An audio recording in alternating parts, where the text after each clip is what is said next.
ওই আরো তলা ভাই এমনি আইন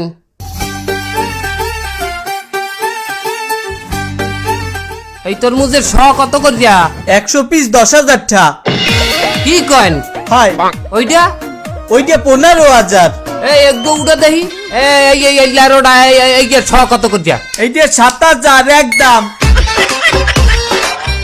এ মে এত ঠা যদি সরাই এগুলো আমরা বেচমু কি আমরা খুচরা কি বেচমু এবারে ভন্ডামি করো তোরা কি হলো আমরা জানি না।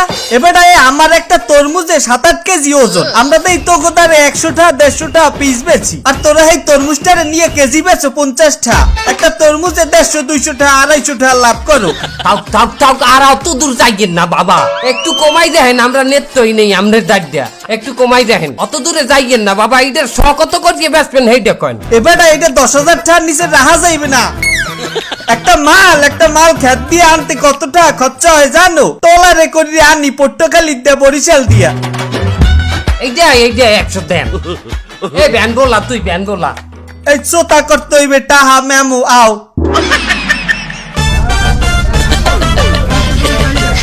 প্লিজ সবাই লাইক করবেন, শেয়ার করবেন।